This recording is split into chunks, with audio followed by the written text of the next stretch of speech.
एक बार एक इंसान अपनी जिंदगी से बहुत परेशान था।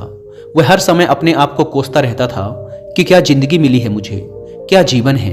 हर परेशानी मेरे साथ ही है, हर दुख मुझे ही आकर घेरता है, हर झंझट मेरे ही सर पड़ती है। एक दिन इसी तरह अपने आप को बैठा हुआ कोस रहा था कि क्या नसीब है मेरा, क्या किस्मत है मेरी, क्या जिंदगी है मेरी, कि तभी अचानक एक बाज अपने शिकार को पंजों में दबाए हुए एक पेड़ पर आकर बैठ जाता है और वहीं पर अपने उस शिकार को खाने लग जाता है।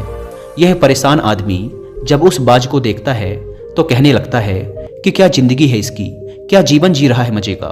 ना इसे खाने की चिंता, ना पीने की, ना पहनने की और ना ही परिवार की। शिकार करता है और मस्त खुली हवाओं में कभी इधर घूमता है, कभी उधर घूमता है, सारे दिन आसमान में उड़ता रहता है। असल जिंदगी तो यही है, जीवन तो ये जी रहा है।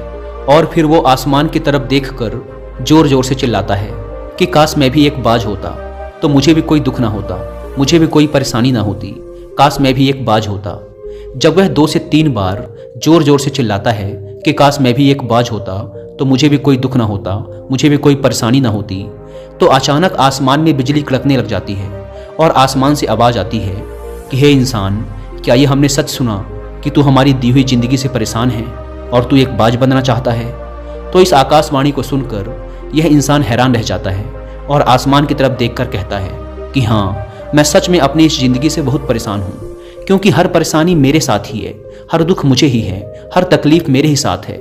तो आसमान से फिर आवाज आती है कि हे इंसान, एक बार फिर सोच ले, हमने तुझे बड़ी प्यारी जिंदगी दी है, लेकिन अगर फिर भी तू चाहता है कि हम तुझे बाज बना दें तो हम तुझे बाज बना देंगे। लेकिन अगर एक बार हमने तुझे बाज बना दिया तो फिर हम तुझे बाज से इंसान दोबारा नहीं बनाएंगे। तो यह आदमी तुरंत जवाब देता है कि मैंने अच्छी तरह से सोच लिया है कि मुझे बाज ही बनना है, और एक बार बाज बनने के बाद मैं दोबारा कभी नहीं कहूँगा कि मुझे इंसान बनना है। तभी ऊपर से आवाज़ आती है कि जैसी तुम्हारी इच्छा, और वह इंसान बाज बन जाता है। बाज बनते ही वह इंसान खुली हवाओं में उड़ने लगता है, कभी उड़ता हुआ इधर चला जाता है, कभी उड़ता हुआ उधर चला जाता है, और सोचता है क्या मज़े की ज़िंदगी है। असल ज़िंदगी तो यही है, ना कोई चिंता, ना कोई परेशानी, ना कोई डर। वह सारा दिन ऊंचे आसमान में उड़ता रहता है, 2-3 मिनट पंख मारता है, उसके बाद पंख मारना बंद कर देता है और लंबे समय तक हवाओं में तैरता रहता है। इसी तरह हवाओं में तैरते हुए शाम का समय नज़दीक आ जाता है। तो वह सोचता है कि मेरे पास रहने का एक ठिकाना भी होना चाहिए, मेरा अपना एक घर होना चाहिए जहाँ मैं रात में आराम कर सकूँ। तो यह सोचकर वह छोटी छोटी लकड़ियाँ इकट्ठा करने लग जाता है और एक ऊंचे पेड़ पर अपना घोंसला बनाने लग जाता है। एक एक लकड़ियाँ इकट्ठा करके वह अपने लिए एक सुंदर सा घोंसला तैयार कर लेता है और रात में उसी में सो जाता है और सोचता है सुबह उठकर शिकार भी करूँगा और सुबह उठकर फिर से मौज मस्ती भी करेंगे, खुली हवाओं में उड़ेंगे। सुबह होते ही वह शिकार की तलाश में निकल पड़ता है, हवाओं में उड़ता रहता है। ऊपर से जाकर देखता है कि कहीं जमीन में मुझे कोई शिकार नजर आए तो मैं तुरंत जाकर उसे दबोच लूँ और वहीं पर खा लूँ। लेकिन उसे कोई शिकार नजर नहीं आता। काफ़ी समय बीत जाता है, वह लगातार ऊंचाई से शिकार को ढूंढता रहता है, लेकिन उसे कोई शिकार नहीं मिलता। फिर पास ही एक जंगल होता है, यह उस जंगल में चला जाता है, यह सोचकर कि शायद वहाँ कोई अच्छा सा शिकार मेरे हाथ आ जाए। यह जंगल के ऊपर उड़कर शिकार को ढूंढता रहता है, जंगल के अंदर जाकर भी शिकार को ढूंढता है, लेकिन इसे वहाँ भी कोई शिकार नहीं मिलता। शाम का समय नज़दीक आ जाता है तो मायूस होकर वापस अपने घोंसले की तरफ लौट रहा होता है कि रास्ते पर थक कर एक पेड़ के ऊपर बैठ जाता है। जब यह उस पेड़ के ऊपर बैठा होता है तो उसकी नज़र एक बीमार चिड़िया पर पड़ती है जो कि घायल अवस्था में होती है। यह तुरंत जाकर उसे दबोच लेता है, उसके पंख निकालकर अलग कर देता है और उसे खा जाता है। उस चिड़िया को खाने के बाद वह अपने घोंसले की तरफ उड़ जाता है और रास्ते में सोचता है कि चलो बीमार चिड़िया ही सही, लेकिन कुछ तो खाने को मिला। वह अपने घोंसले पर पहुंचकर आराम करने लगता है और सोचता है सुबह एक अच्छा सा शिकार पकड़ूंगा और अपनी भूख मिटा लूंगा। जैसे ही सुबह का प्रकाश होता है यह निकल पड़ता है अपने शिकार की तलाश में। हवा में उड़ता रहता है, लेकिन आज फिर कोई शिकार इसके हाथ नहीं आता। काफ़ी समय बीत जाता है, यह ऊंचाइयों पर जाकर अपनी तेज नज़रों से शिकार को ढूंढने की पूरी कोशिश करता है, लेकिन इसे कोई भी शिकार नजर नहीं आता।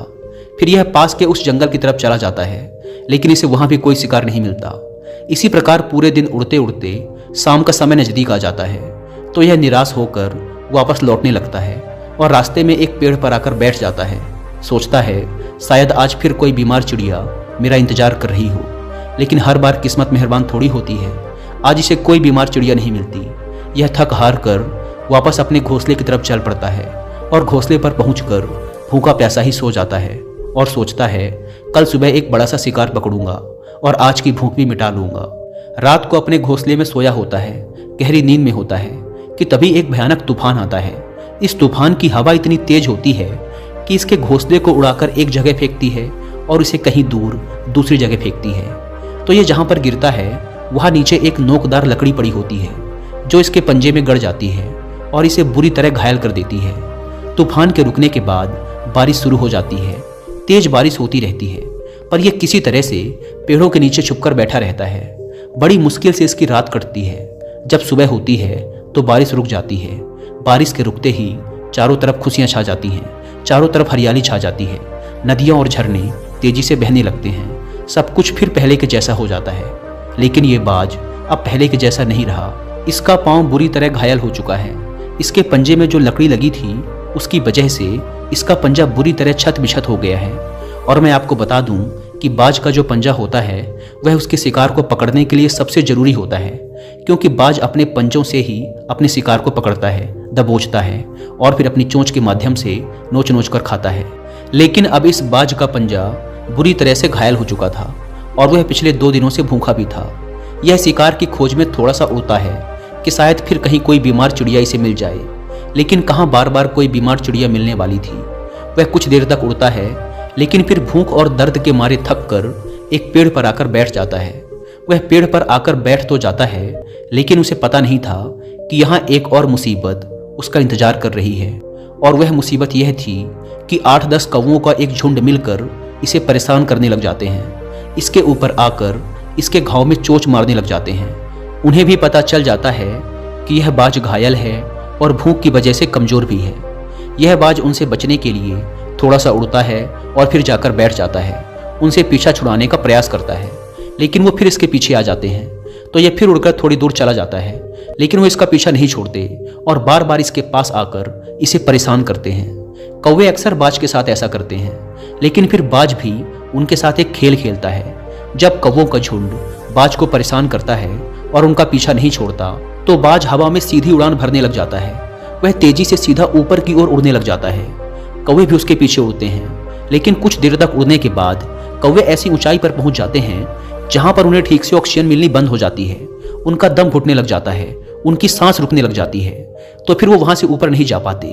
पर क्योंकि बाज तो बादलों से भी ऊपर उड़ सकता है, इसीलिए वो तो ऊपर चला जाता है, लेकिन कौवे वहां से ऊपर नहीं जा पाते और वो नीचे आने लगते हैं।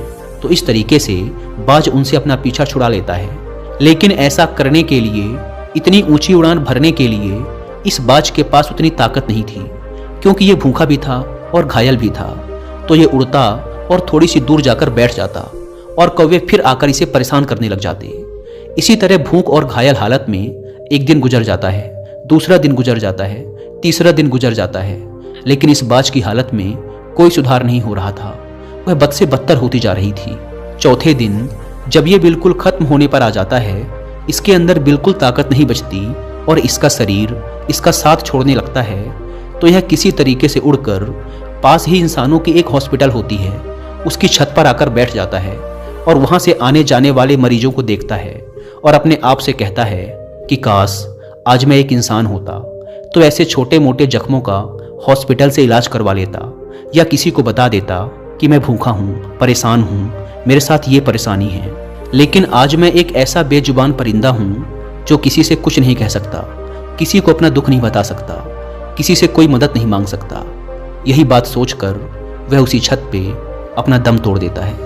वह अपनी जान की कुर्बानी तो दे जाता है, लेकिन साथ ही साथ हमें यह सीख भी दे जाता है कि आपको जैसा बनाया गया है, आप जैसे भी हो उसी में खुश रहो और उसी में बेहतर करने की कोशिश करते रहो, ना कि इस बात से परेशान रहो कि काश मैं ऐसा होता, काश मैं वैसा होता, काश मैं ये बन जाऊं। आपको जैसा भी बनाया गया है, आप उसी में अपना सर्वश्रेष्ठ करने का प्रयास करते रहो। दोस्तों, ये कहानी तो काल्पनिक है, लेकिन हमें जीवन का एक बहुत ही महत्वपूर्ण नियम सिखाकर जाती है कि हम जैसे भी हैं अच्छे हैं, बस हमें उसी में अपना सर्वश्रेष्ठ करने का प्रयास करते रहना चाहिए।